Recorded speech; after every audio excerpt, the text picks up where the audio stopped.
Bab 8. Pikiran dan hasilnya. Pengantar bab 8. Terlampir di sini pelajaran 8. Pada bagian ini, Anda akan mengetahui bahwa Anda bebas menentukan apa yang Anda pikirkan.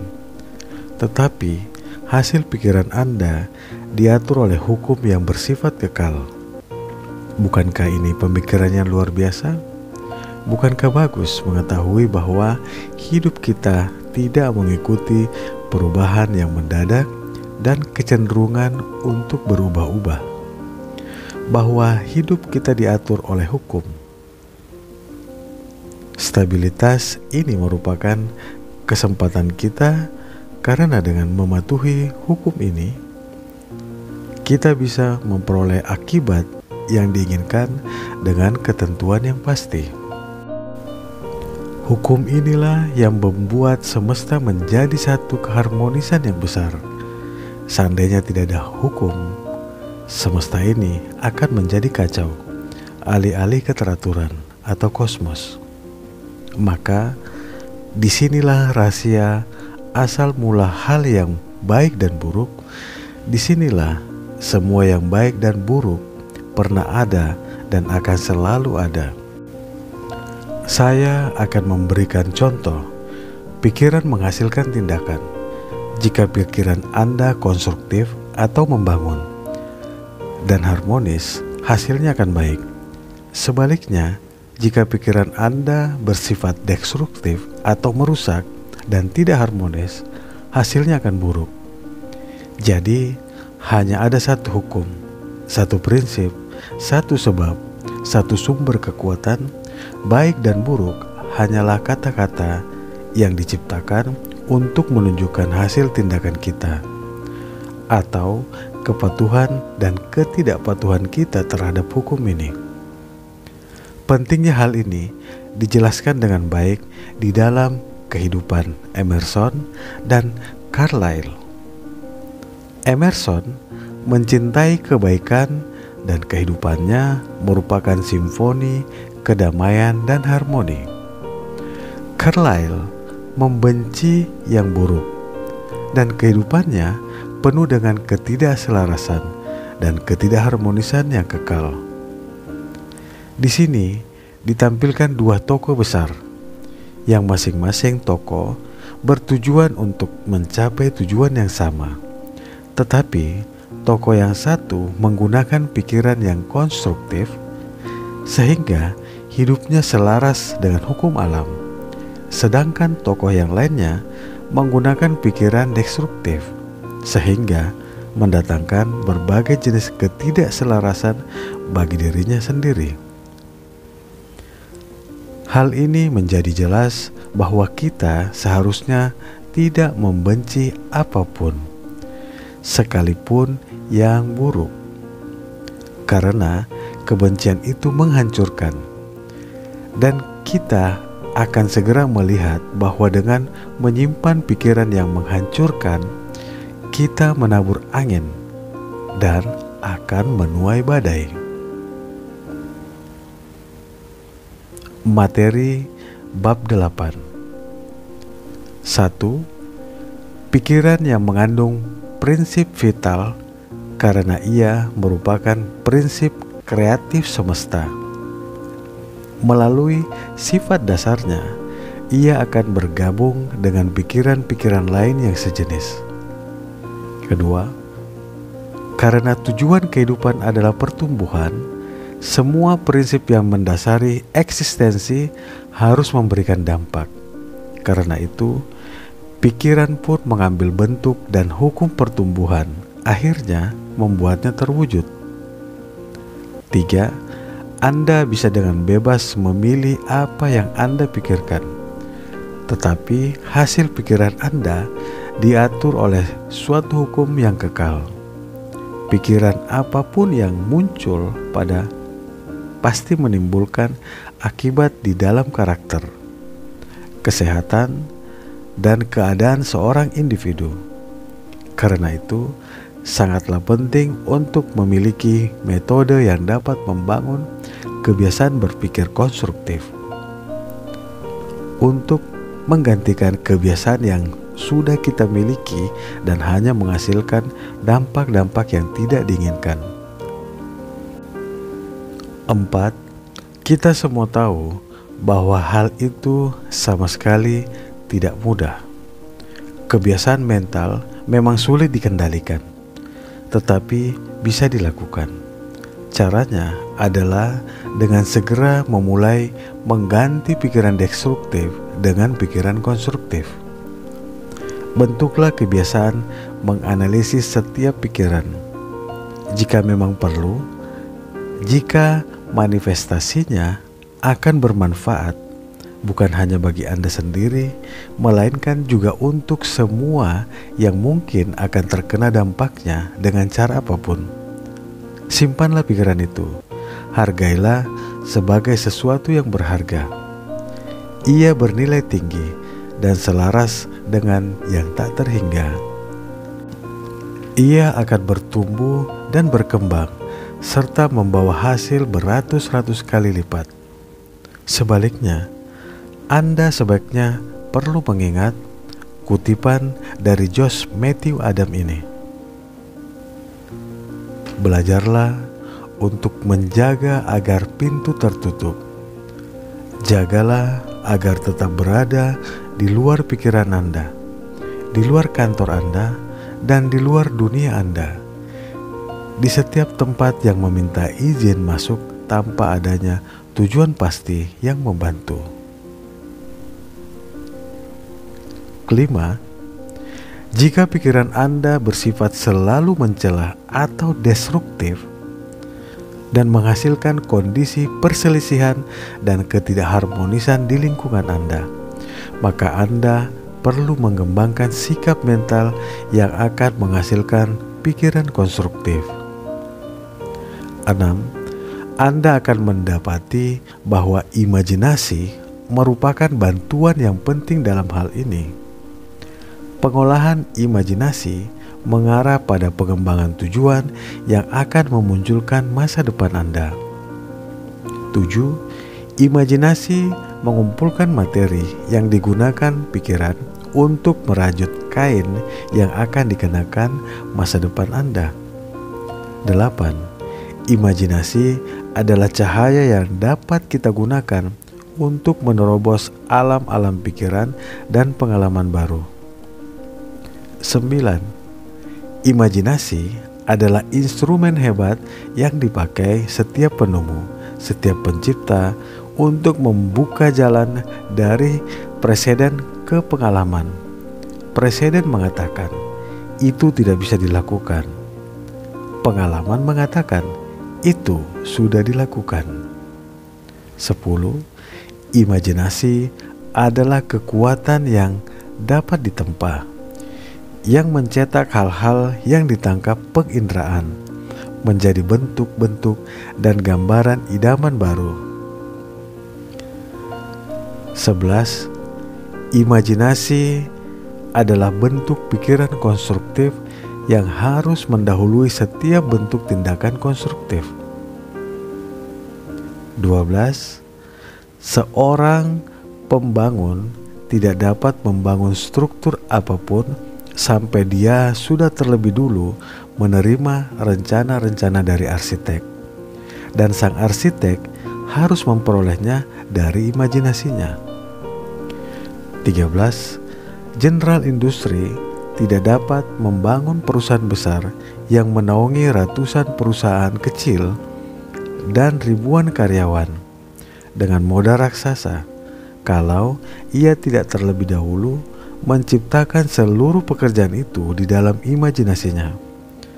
Objek-objek di dunia materi bagaikan tanah liat di tangan si pembuat tembikar.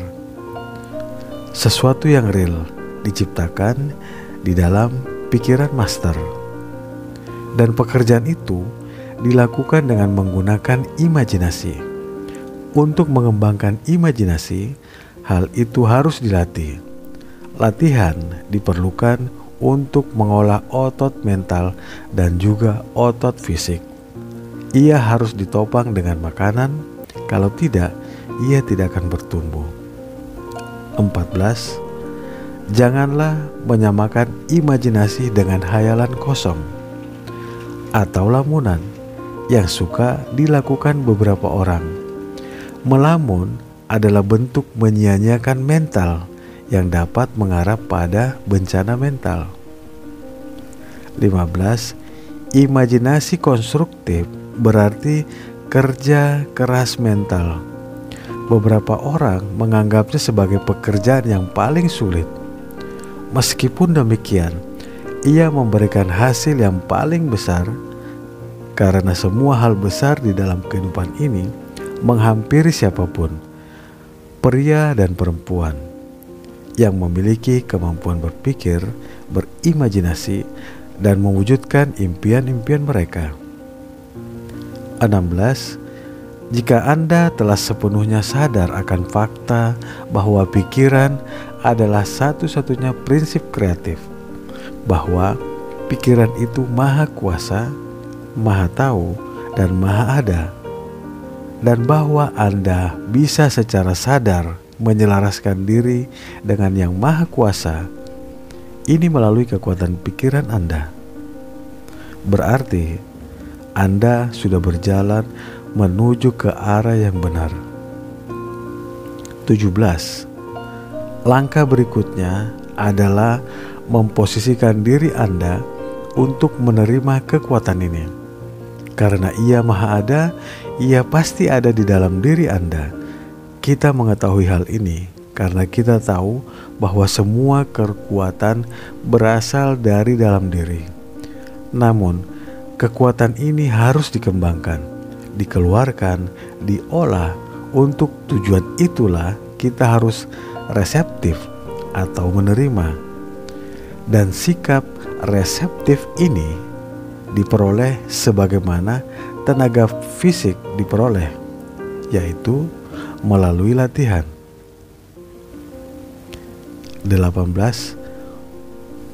Hukum tarik-menarik sudah pasti akan mengantarkan kepada Anda kondisi, lingkungan, dan pengalaman dalam hidup yang sesuai dengan sikap mental Anda yang menonjol, khas, dan menjadi kebiasaan. Bukan pikiran yang sesekali Anda pikirkan ketika berada di tempat ibadah atau ketika baru saja membaca buku yang bagus, melainkan sikap mental Anda yang menonjol. 19. Anda tidak dapat memiliki pikiran-pikiran yang negatif, lemah, dan merugikan selama 10 jam sehari, lalu berharap menghasilkan kondisi-kondisi yang indah, kuat, dan harmonis dari pikiran yang kuat, positif, dan kreatif selama 10 menit. 20. Kekuatan real berasal dari dalam diri.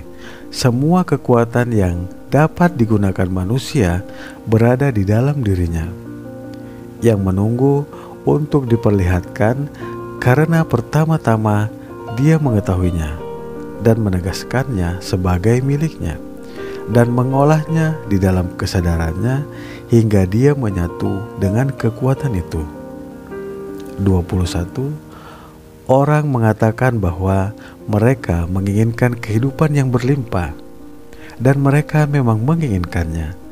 Tetapi kebanyakan mereka menafsirkan bahwa jika mereka melatih otot mereka atau bernafas secara teratur dan secara benar, menyantap makanan tertentu dengan cara tertentu, meminum sekian banyak air dengan suhu tertentu setiap hari, menghindari terkena angin, mereka akan meraih kehidupan berlimpah yang mereka cari. Namun, hasil dari metode-metode seperti ini biasa saja.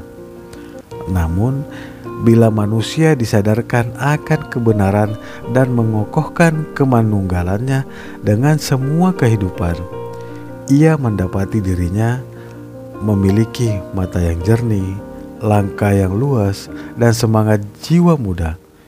Ia mendapati dirinya telah menemukan sumber segala kekuatan.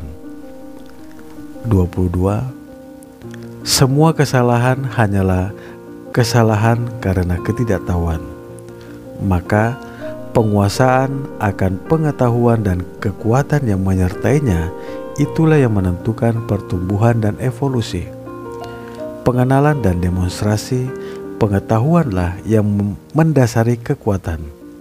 Kekuatan itu adalah kekuatan spiritual yang berdiam di bagian inti segala sesuatu, ialah jiwa semesta. 23. Pengetahuan ini adalah hasil dari kemampuan berpikir manusia. Maka pikiran adalah benih dari evolusi kesadaran manusia. Bila manusia berhenti mengembangkan pikiran dan cita-citanya, kekuatannya pun segera mulai hancur dan roman mukanya lambat laun memperlihatkan kondisi-kondisi perubahan itu. 24. Manusia-manusia sukses membiasakan diri untuk mempertahankan kondisi ideal yang ingin mereka wujudkan. Mereka terus mengingat langkah berikutnya yang diperlukan bagi tujuan yang mereka perjuangkan. Pikiran adalah materi-materi yang mereka gunakan untuk membangun, dan imajinasi adalah bengkel kerja mereka. Pikiran adalah tenaga yang selalu bergerak, yang digunakan untuk mengamankan orang-orang dan keadaan-keadaan yang diperlukan untuk membangun struktur sukses mereka. Dan imajinasi adalah matriks di mana semua hal besar dirancang. 25. Jika Anda setia pada tujuan atau cita-cita Anda akan mendengar panggilan ketika keadaan sudah siap untuk mewujudkan rencana-rencana Anda, dan hasilnya akan berbanding lurus dengan kesetiaan Anda terhadap tujuan Anda itu. Tujuan yang senantiasa dipegang teguh itulah yang menentukan dan menarik kondisi-kondisi yang diperlukan agar terpenuhi. 26. Demikianlah Anda bisa merajut pakaian spirit dan kekuatan di dalam jaringan seluruh keberadaan Anda. Demikianlah Anda bisa menjalani kehidupan yang menyenangkan dan selalu terlindungi dari segala bahaya. Demikianlah Anda bisa menjadi kekuatan positif di mana kondisi-kondisi yang melimpah dan selaras bisa ditarik ke arah Anda. 27. Kekuatan ini adalah ragi yang lambat laun merembes ke dalam kesadaran umum dan sebagian besar bertanggung jawab atas kondisi-kondisi kegelisahan yang tampak jelas di mana-mana. 28. Minggu lalu Anda menciptakan gambaran mental Anda mengubah dari tidak tampak menjadi tampak. Minggu ini saya minta Anda mengambil suatu objek dan melihatnya ke bentuk aslinya. Bayangkan bagian-bagian dari objek itu. Jika Anda melakukannya, Anda akan mengembangkan imajinasi, pengetahuan, persepsi, dan kebijaksanaan. Semua itu muncul bukan melalui pengamatan dangkal kebanyakan orang, melainkan melalui pengamatan analitis yang tajam dan mendalam. 29. Hanya segelintir orang yang mengetahui bahwa segala hal yang mereka lihat itu sebenarnya hanyalah akibat. Hanya sedikit pula yang memahami sebab-sebab yang melahirkan akibat-akibat ini. 30. Ambillah posisi yang sama dengan sebelumnya dan visualisasikan sebuah kapal perang. Lihatlah monster raksasa yang mengapung di permukaan air. Tidak terlihat adanya kehidupan dimanapun. Yang ada hanya keheningan. Anda tahu bahwa bagian terbesar dari kapal itu berada di bawah air. Tidak terlihat. Anda tahu bahwa kapal itu sebesar dan seberat bangunan pencakar langit 20 lantai. Anda tahu bahwa ratusan orang sudah berada di posisi masing-masing dan siap menjalankan tugas. Anda tahu bahwa setiap departemen berwenang atas pasukan yang terampil, terlatih, dan piawai yang sudah terbukti kompeten untuk menangani mekanisme yang luar biasa ini. Anda tahu bahwa meski kapal itu tampaknya tidak tahu apa-apa, ia memiliki mata yang melihat segala sesuatu berkilometer jauhnya. Tak ada yang terlepas dari pandangannya yang penuh kewaspadaan. Anda tahu bahwa walaupun terlihat diam, patuh, dan tak berdosa, kapal itu siap menembakkan proyektil baja yang beratnya ribuan pon ke musuh yang berjarak berkilo-kilometer jauhnya. Anda bisa membawa semua hal ini dan lebih banyak lagi ke dalam pikiran. Tetapi bagaimana kapal perang itu bisa berada di sana? Bagaimana kapal itu bisa ada? Jika Anda seorang pengamat yang cerdas, Anda ingin mengetahui semua hal ini. 31. Ikutilah lempengan-lempengan baja besar ke tempat pengacoran logam, dan lihatlah ribuan orang yang dipekerjakan untuk memproduksinya. Pergilah lebih jauh dan lihatlah biji-biji besi ketika datang dari pertambangan. Lihatlah bagaimana ia dimuat di kapal atau kereta barang.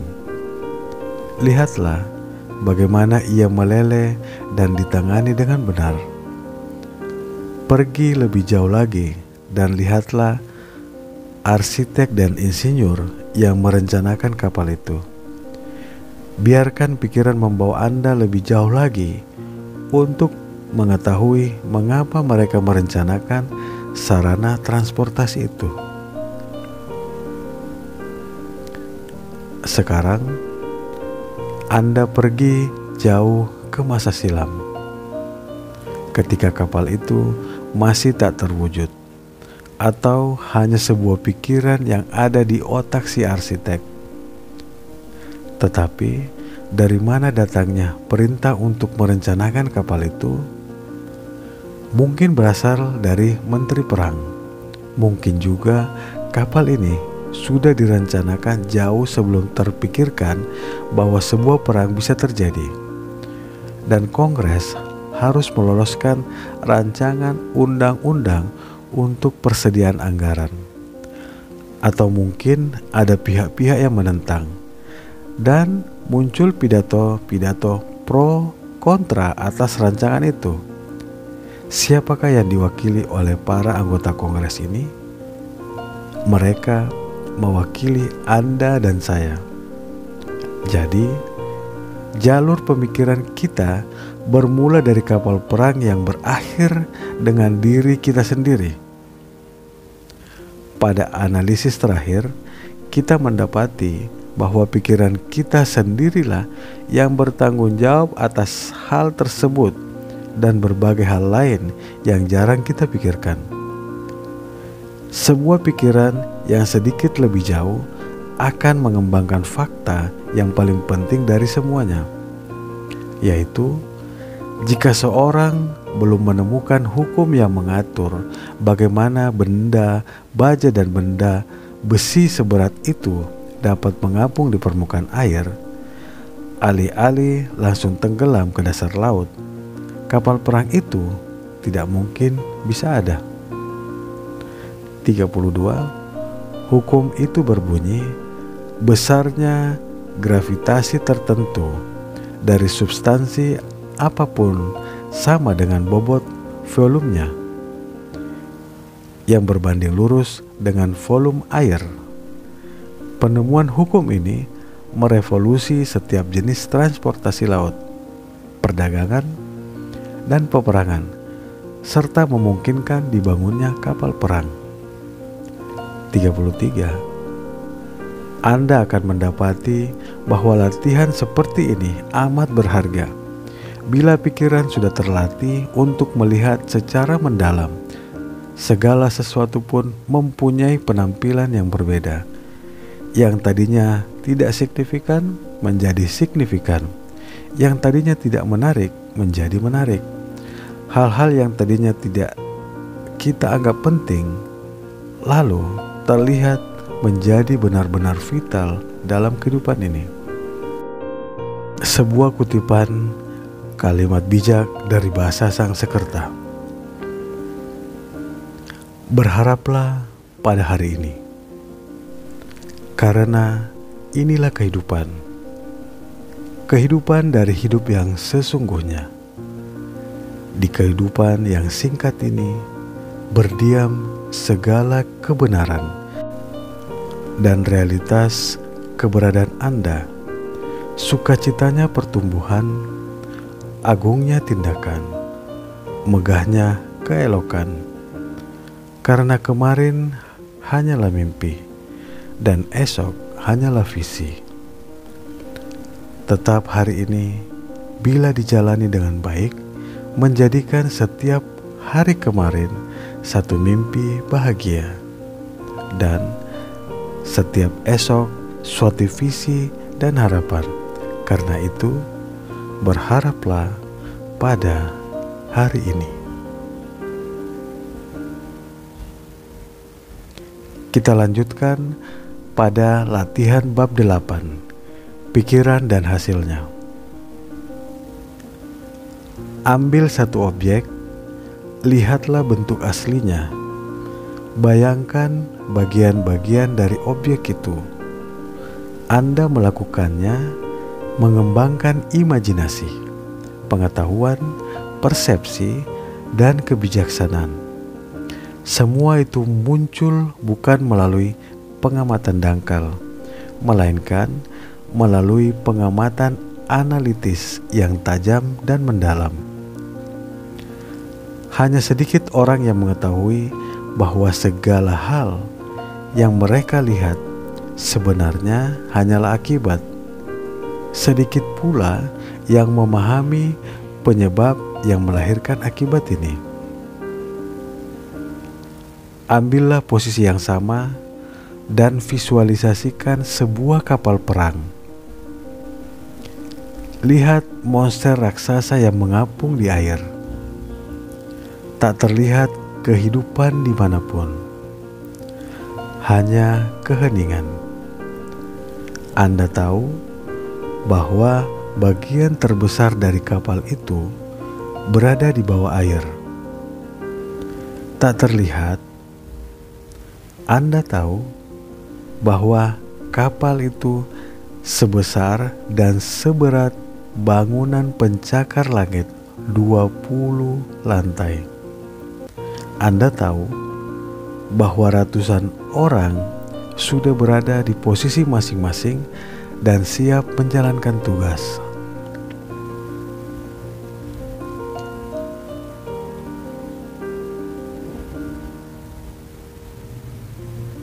Kita lanjut pada tanya jawab bab 8.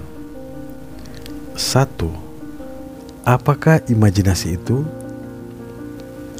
Imajinasi adalah suatu bentuk pikiran konstruktif, cahaya yang kita gunakan untuk menembus alam-alam pikiran dan pengalaman baru.